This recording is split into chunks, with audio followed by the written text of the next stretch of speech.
누리엘 루비니 교수 이러면 일반적으로 닥터 둠이라고 이야기하죠. 2008년에 최악의 경제 위기를 맞춘 그런 장본인이기도 하고요. 게다가 누리엘 루비니 교수는 일반적으로 좀 비관주의자예요. 경제를 좀 나쁘게 본다, 비관적으로 본다 이렇게 이야기할 수 있는 분입니다. 물론 본인은 나는 경제를 비관적으로 보지 않는다. 현실적으로 본다. 그렇기 때문에 닥터 둠이 아니라 닥터 둠이라는 게 엄청난 파멸 뭐 이런 걸 뜻하잖아요. 그래서 닥터 둠이 아니라 닥터 리얼리스트다. 현실주의자다. 이렇게 불러달라고 이야기할 정도거든요. 어쨌든 본인이 리얼리스트다 이렇게 불러달라고 하지만 경제에 대해서는요 굉장히 강한 그런 메시지를 계속 내고 있습니다. 이번에도 말입니다. 누리엘 루비니 교수는요 지금 이렇게 이야기합니다. 2008년보다 더 큰 위기, 최악의 상황이 덮친다. 이렇게까지 이야기합니다. 이것을 보면 말입니다. 진짜 무섭다 하는 생각을 하게 돼요. 사실 루비니 교수는요. 세계 경제 미래의 키워드를 하나 말을 했어요. 초거대 위협이 온다 이렇게 말입니다. 초거대 위협. 엄청난 위협이 온다 이런 이야기를 많이 했습니다. 게다가 퍼펙트 스톰이라는 단어를 직접 쓰기 시작했던 사람도 누리엘 루비니 교수입니다. 그런데 초거대 위협의 하나의 일환으로 지금 2008년보다 더 큰 최악의 상황 덮친다 이렇게 이야기합니다. 자, 그러면 2008년보다 더 큰 위기가 도대체 뭘까? 누리엘 루비니 교수는요. 세계 부채를 일단 들고 있습니다. 세계 부채가 워낙 많다는 거죠.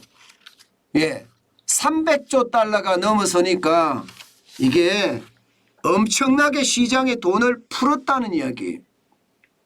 사실 여러분도 아시다시피 2021년 8월 이전만 하더라도 우리도 기준금리가 0.5%였잖아요. 그러니까 너도 나도 돈 빌려서 장사도 하고요. 부동산도 사고요. 주식도 사고 사실 그랬습니다. 그게 전 세계적으로 일반적으로 이루어진 겁니다. 여기에다가 코로나19라는 블랙스완 우리가 침착하지 못할 위기까지 뻥 하고 2020년에 쳤거든요. 그러다 보니까 정부마저도 말입니다. 돈을 풀기 시작했어요. 이대로 가다가는 경제가 무너진다. 빨리 돈 풀어서 소비를 하게 만들어야 된다. 이런 생각에 돈을 엄청 풀었습니다. 그 바람에 말입니다. 여러분. 이게 세계 부채가 300조 달러를 넘어선 겁니다. 문제는요. GDP 그러니까 총 생산도 따라가 줘야 되거든요. 그런데 GDP는 따라가 주지 못했습니다.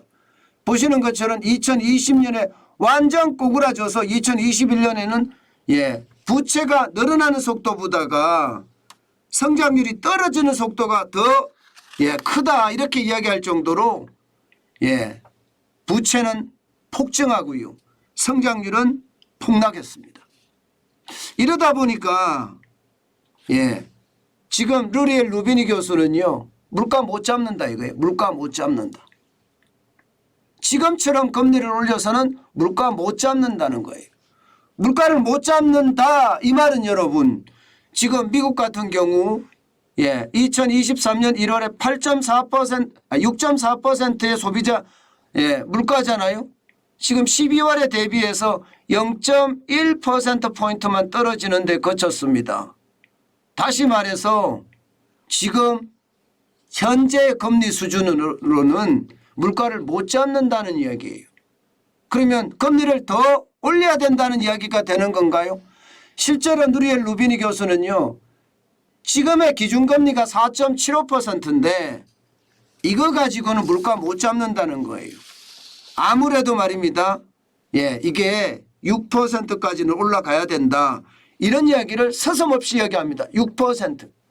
그러면 4.75%의 기준금리가 6%까지 올라가려 그러면 적어도 말입니다. 1.25%를 더 올려야 된다는 이야기잖아요. 여러분 1.25%의 금리를 더 올렸을 때 시장에 충격 없을까요? 예. 그리고 물가가 잡힐까요? 지금 누리엘 루비니 교수는요.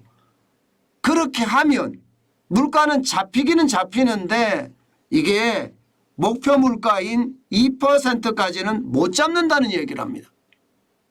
그럼 얼마까지 가느냐? 연말까지 가더라도 미국의 소비자 물가 상승률은 적어도 4%, 많으면 5%를 유지할 거라는 거예요. 그러면 여러분 이게 금리는 금리대로 올렸는데 물가는 물가대로 못 잡아요. 그럼 어떤 상황이 벌어질까요? 금리가 올리면 여러분 버티다 나중에는요 이자 때문에 버티지 못합니다. 그러면 최악의 상황이 올 수밖에 없습니다. 그러면 경기가 침체가 된다는 이야기잖아요. 경기가 침체가 되면 여러분 결국 말입니다. 최악의 상황이 온다. 이게 여러분 1970년대 보시면 이게 스태그플레이션이 장난 아니잖아요. 물가는 물가대로 올라가고요. 성장률은 성장률대로 떨어져서 저성장의 고물가가 엄청나게 오래됐었거든요. 바로 그 시대만큼 어려워질 수도 있다.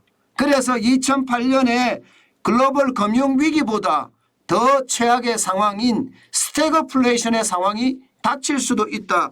이렇게 이야기하고 있습니다. 어떻게 생각하면 말입니다. 우리가 여러분들하고 함께 이 댓글창에서 집단지성을 지금까지 쌓아왔잖아요. 그 쌓아온 이야기하고 지금 대동소이하지요. 그만큼 말입니다. 스태그플레이션의 상황은 굉장히 커질 거다 이렇게 이야기하고 있고요. 여기에다 한술 더 떠서 말입니다. 미중 갈등은요. 확실한 신냉전 체제를 굳힌다. 다시 말해서 세계 경제의 분절화가 굉장히 빠르게 이게 진행이 되고요. 분절화라는 게 양분된다는 뜻입니다. 양분되면서 굉장히 빠르게 세계 경제는요. 달러를 중심으로 한 서방과 위안화를 중심으로 한 중국 등 이 독재 국가의 모델들이 부딪힐 거다 이렇게 이야기합니다. 그만큼 상황이 좋지 않아진다. 스태그플레이션 상황에서 미중 갈등으로 전체 세계 경제의 어떤 상황이 더 나빠질 수밖에 없는 것 이게 현실이다. 이게 최악의 상황이다. 이렇게 누리엘 루비니 교수는 경고하고 있습니다. 제가 생각한 어떤 이 경고는요. 생각했던 것보다 더 강력한 경고가 아닐까 싶어요. 실제 학자들이 이야기하는 게 현실에서 그대로 일어나지는 않습니다. 그렇지만 비슷한 양산으로 가기는 분명합니다. 그렇기 때문에 여러분 우리가 이 댓글창에서 계속 스태그플레이션의 위험성이 온다 하는 이야기를 굉장히 많이 했지만 이 학자들이 이야기하는 것도 우리는 귀담아 들을 필요가 있다 이렇게 생각합니다. 그만큼 말입니다. 스태그플레이션 상황은요. 굉장한 세계 경제에 타격을 준다. 결국 말입니다. 이런 요소들 스태그플레이션이라는 저성장 고물가 게다가 통화 긴축과 통화 완화를 반복하는 상황 여기에 고령화까지 합쳐지면 초거대 위협도 쉽게 올 수밖에 없다 하는 게 지금 누리엘 루비니 교수의 주장입니다. 여러분 한 학자의 주장이 그리 대수냐 이렇게 이야기할 수도 있습니다. 그렇지만 우리는 이런 학자들의 주장을 단순하게 그냥 받아 넘겨서는 되지 않는다. 반드시 우리 머릿속에 이것을 알고 시장을 대응하면 그만큼 빨라진다. 대응력이 굉장히 높아진다. 그러면 부자가 될 기회도 더 커진다. 이 말씀은 꼭 드리고 싶습니다. 분명한 것은요. 스태그플레이션의 상황 앞으로 전 세계적으로 일어날 수밖에 없다는 것 여러분들에게 누차 설명을 드렸고요. 저성장의 고물가 상황 앞으로 스스로 대비하는 그런 힘을 길러야겠습니다.